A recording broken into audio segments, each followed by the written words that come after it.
Welcome to Discover Movies। कहानी की शुरुआत लॉस एंजलिस में रहने वाले बर्ट नाम के आदमी को दिखाते हुए होती है, जो एक घर में स्विमिंग पूल साफ कर रहा था। लेकिन जैसे ही घर में रहने वाले लोग घर से बाहर चले जाते हैं तो वो अपने शिकार का सामान निकालकर पास के एक घर में घुस जाता है। दरअसल वो एक वैम्पायर हंटर था जो वैम्पायर का शिकार करके उनके दांत निकाल लेता था, क्योंकि उसे उन वैम्पायर्स के दांतों को मार्केट में बेचने से अच्छे पैसे मिल जाते थे। वो उस घर में घुसकर एक बूढ़ी फीमेल और एक यंग मेल वैम्पायर को मार के उनके दांत निकाल लेता है और अपने ट्रक में बैठकर वहाँ से चला जाता है। घर पहुंचकर वो अपने जख्मों का इलाज करता है। वो अपनी पूरी बॉडी पर येलो कलर का एक चिपचिपा सामान लगाता है। इसके बाद वो अपनी बेटी पेज को स्कूल लेने जाता है। वो उसे योगर्ट वर्ल्ड से कुछ खाने की चीजें दिलाता है। फिर उसे अपनी एक्स वाइफ जॉसलिन के घर पर ड्रॉप कर देता है। वहाँ उसे पता चलता है कि जॉसलिन पेज की पढ़ाई और उसके दांतों के इलाज में होने वाले खर्च को अफोर्ड नहीं कर पा रही थी, इसलिए वो अपने घर को बेचकर पेज के साथ फ्लोरिडा में शिफ्ट होने का प्लान बना रही थी। ये सुनकर बर्ट परेशान हो जाता है कि वो अपनी बेटी से दोबारा नहीं मिल पाएगा, इसलिए वो जॉसलिन से वादा करता है कि वो पेज के ऊपर होने वाले खर्चों के पैसों का इंतजाम करेगा, जिससे उन्हें फ्लोरिडा जाने की जरूरत नहीं पड़ेगी। इस पर जॉसलिन उसे नेक्स्ट मंडे तक का टाइम दे देती है। इस बीच एक रियल एस्टेट एजेंट ऑड्री, जो कि एक वैम्पायर थी, एक दूसरे वैम्पायर से कुछ करने के लिए कहती है। वो दूसरा वैम्पायर उसकी बातें नहीं मानता तो वो उसे एक नए बन रहे घर में जिंदा दफन कर देती है। इस बीच बर्ड अपने करीबी जानने वाले की दुकान पर जाता है, जिसका नाम ट्रॉय था। वो वहाँ उन वैम्पायर्स के दांतों को सेल करना चाहता है, जिसकी उसे बहुत कम कीमत मिलती है। ट्रॉय उससे कहता है कि अगर उसे ज्यादा कीमत चाहिए तो वो उन्हें यूनियन में जाकर बेच दे। दरअसल यूनियन वैम्पायर हंटर्स का एक ऑफिशियल डिपार्टमेंट था,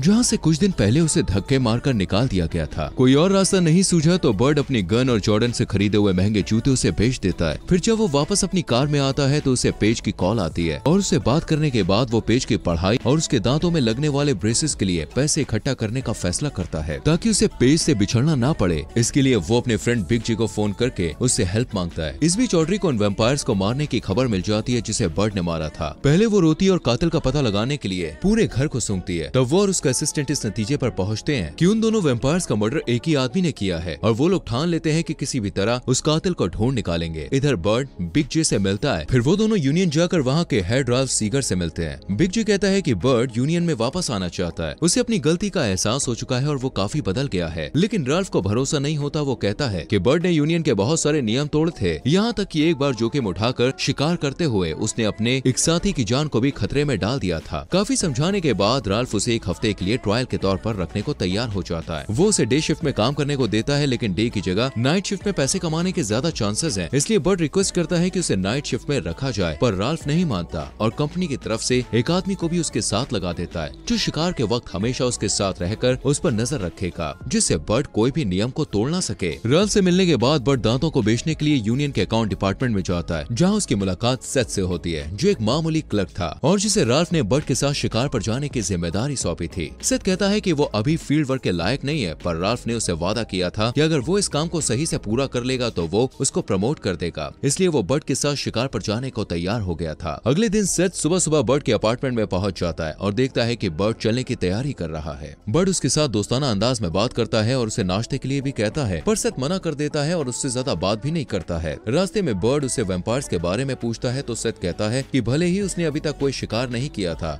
पर फिर भी उसे वैम्पायर्स के बारे में अच्छी नॉलेज थी, साथ ही यूनियन के नियम भी उसे अच्छे से याद थे। फिर वो किताबों से वैम्पायर्स के बारे में मिली सारी जानकारी बर्ड को देता है और बताता है कि 5 तरह के वैम्पायर्स होते हैं, जिनमें से एक का शिकार बर्ड आज करने वाला था। उन वैम्पायर्स को जुवेनाइल कहा जाता है क्योंकि वो बहुत ही छोटी उम्र में वैम्पायर बन चुके थे। ऐसे वैम्पायर्स के दांत दूसरे वैम्पायर्स के मुकाबले सस्ते होते हैं, लेकिन दोस्तों बर्ड को किसी भी तरह से पेज के लिए पैसे इकट्ठे करने थे, इसलिए वो हर तरह के वैम्पायर्स का शिकार करने को तैयार था। इस बीच ऑड्री ट्रॉय की दुकान पर पहुंच जाती है और वहाँ उसे बूढ़ी वैम्पायर के दांत मिल जाते हैं। वो ट्रॉय से पूछती है कि उसे वो दांत किसने बेचे थे, पर ट्रॉय बताने से इनकार कर देता है। तब वो कहती है कि किसी जमाने में इंसान वैम्पायर्स को गॉड की तरह पूछते थे और वो वैम्पायर्स को फिर से वही इज्जत दिलाना चाहती थी, इसलिए वो एक रियल एस्टेट एजेंट के रूप में काम करती है, ताकि लॉस एंजलिस के पास उस पूरे एरिया में वैम्पायर्स को बसा सके। वो एक बार फिर से ट्रॉय से पूछती है, पर वो कुछ भी नहीं बताता, तो बेरहमी से वो उसे मार डालती है। उधर बर्ड और सेथ एक बेकार पड़ी हुई बोलिंग करने की जगह पे पहुंचते हैं, जो कि छोटे वैम्पायर्स के लिए छुपने की परफेक्ट जगह थी। वहाँ पहुंचकर बर्ड उसे कार में बैठने के लिए कहता है। इतने में सीगर का फोन आता है और वो सेथ से बर्ट के साथ चिपके रहने को कहता है ताकि वो उस पर नजर रख सके। सेथ ने कभी वैम्पायर्स का शिकार होते हुए नहीं देखा था, इसलिए बोलिंग एली में घुसते हुए वो घबरा गया था। लेकिन बर्ट बहुत होशियारी से सारे वैम्पायर्स को मार गिराता है। ये सब देखकर सेथ का पेशाब निकल जाता है और उसकी पैंट गीली हो जाती है। बर्ट उसे समझाकर अपने घर ले आता है। फिर वो उसे येलो कलर की वही चीज देता है जिसे वो अपनी बॉडी पर लगाता था। इस चीज को लगाने से उनकी बॉडी से इंसानों की स्मेल गायब हो जाती है, जिससे वैम्पायर्स उन्हें ट्रैक नहीं कर पाते। बर्ट जब अपने ट्रैक पर वापस जाता है तो देखता है कि सेथ अपना नोटबुक वहीं भूल गया है। वो उसे पढ़ने लगता है। फिर वो जोसेलिन को मैसेज करता है कि उसने उन्हें देने के लिए आधे पैसों का इंतजाम कर लिया है और बाकी पैसों का इंतजाम भी जल्द ही कर लेगा। तब तक के लिए वो उसे थोड़ा सब्र रखने के लिए कहता है। घर पर उसकी मुलाकात एक नए किराएदार से होती है जिसका नाम हेदर था। पेशे से वो एक नर्स थी।